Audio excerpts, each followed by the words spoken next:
I just finished watching the first episode of Sailor Moon Crystal, and I don't have too much to say about it, so I won't go into too much detail. It is just the first episode. It is kind of the most fast-paced origin story I've ever seen. It speeds through the beats so fast that it almost... I hopefully in the second episode it'll slow down a little and ease into what's going on and explain to Usagi and the audience what's going on. I don't know if they're assuming that we all know the origin because we've seen the original or what, but it was not, I guess, the kind of slow-paced Spider-Man, Batman, 2-hour movie origin that I think I'm used to with superpowers. It basically had a very epic Star Trek style opening of the planets, which was kind of nice, with very bold music playing, and then zoomed in on the Earth and showed sort of a fantasy landscape, like a Final Fantasy style city, and we're told later a princess, and I assume a prince, embracing each other, about to kiss, and then the opening credits begin with a very fun theme song. I liked it. I think it sounded like they got the guitars from Dragon Force. I don't know if anyone remembers that band. I was never really a fan, but it sounded like that kind of power metal guitar. It was kind of a neat opening. I didn't catch all the lyrics. The anime lyrics I usually don't catch much of, but a very girl powery line in one lyric about like, we don't need a man, or something. It was something like not needing a man to defend you, which I thought was funny. That very obvious kind of girl power line. So our heroine is Usagi. I was right about that. She's a 14-year-old girl who is very flighty. She's kind of an idiot, to be honest. Who doesn't do well in school and is a little confrontational with all the people around her. Like, she blames her teacher for her bad grades and stuff. She gets the kind of grades in English that I get in Spanish, so I can't really, I kind of relate to her. She's a relatable heroine in a way that I think the Clark Kents really aren't, because she's klutzy. Like, she has the whole Disney princess, clumsy girl thing going on, which is likable, or would be more likable if she didn't have such an annoying voice. She really has one of the most annoying anime voices I've ever heard. I might have to listen to the dub, because the Japanese voice, it would not shock me if this was the same voice actress who played her back in the 90s, because it sounds like a woman who's too old for the role, trying to sound young. That might be judgmental of me, I don't know. But that's how it sounded. It was kind of a cloying voice for me. We'll see how it goes. I might try out the dub, see how the dub is. So we follow her to school where she doesn't do very well, and we meet a couple of her friends who I get the feeling probably won't be too important. One of the things about anime is the character designs. The more plain colored the hair, the less important the characters are. When they have like blue or green or red or bright colored hair, that's when you know they're important. Her friends all had brown hair, so I'm not planning on seeing too much of them, except for maybe her best friend, who she was a little important to the plot. Her mother owns a jewelry shop, and after school we see that all the girls in town are going nuts over jewelry because there's a big jewelry sale. And at the same time, when they go to the jewelry store, Usagi has her meet cute with this young man who is kind of rude to her in that mysterious guy being rude to the heroine kind of way. Though obviously they're attracted to each other, I did like Usagi kind of throw some of it back at him. She wasn't just enjoying that he was being a jerk. She was a jerk right back to him, which I thought was kind of cool. Though it's obvious they're going to get together. He was wearing a tuxedo and a Dracula trophy around his chest, and she calls him on dressing like an idiot in public, because she says, like, who wears a tuxedo? Something like that. And then we find out that everyone in town is also all talking about this superheroine named Sailor V, who wears a sailor suit and a mask. and is some kind of vigilante. She also apparently has video games based on her, so she's a marketable vigilante, like, I don't know, the Youngbloods or whatever. So after the jewelry store trip, Usagi goes home and gets in big trouble for her bad grade, and we find out she has a younger brother who is kind of embarrassed because her sister's an idiot, and her mother's very angry at her for getting a poor grade, which is kind of upsetting because her mother was really sweet before that, but you know, moms. I guess she might not have a dad, I don't know.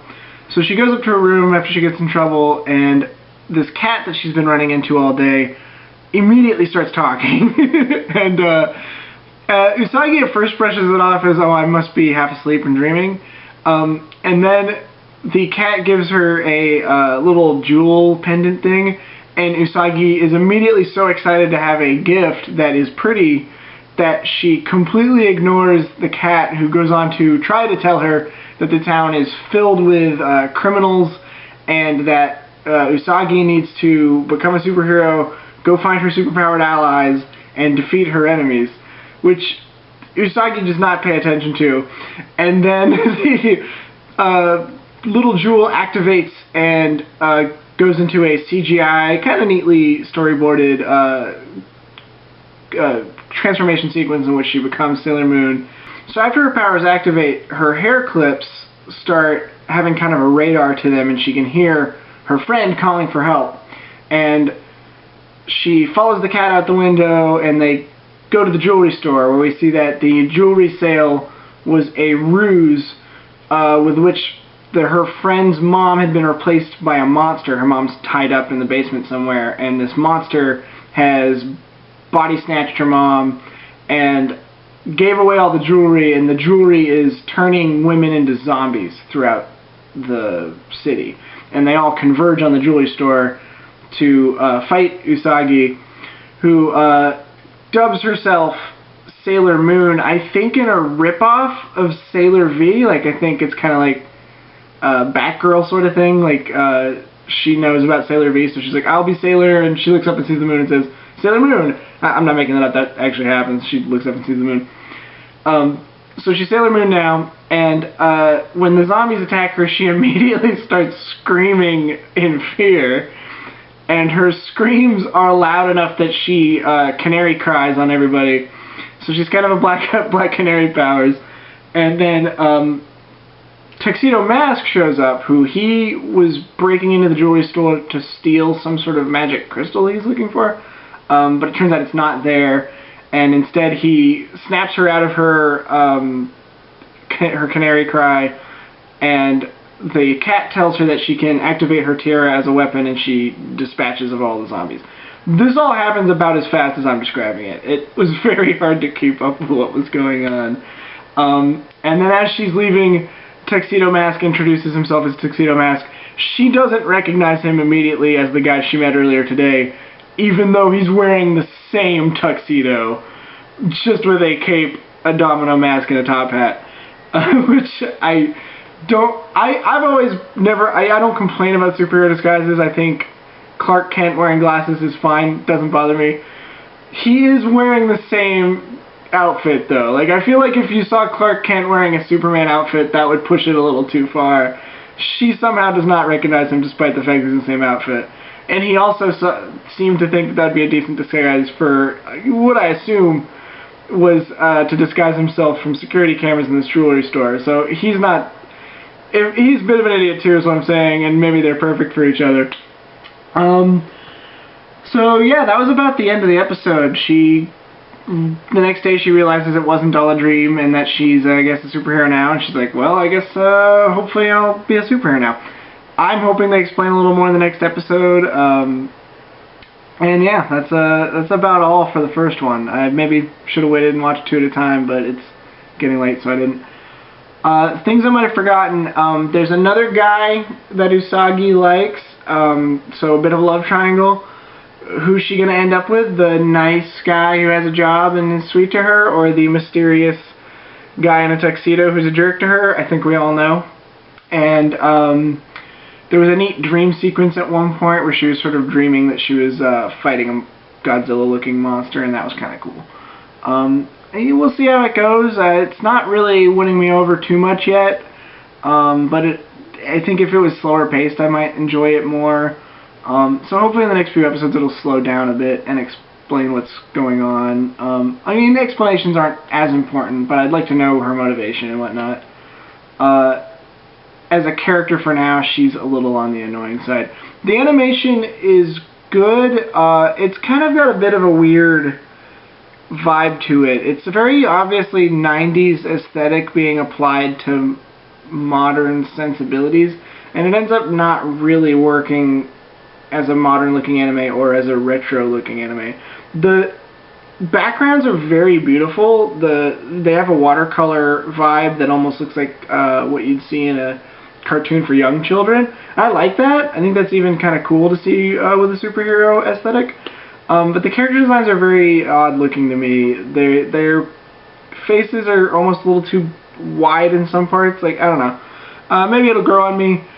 We'll see. The costumes are kind of interesting. Her Sailor Moon costume has a lot going on. There's a lot of little jangly parts and stuff.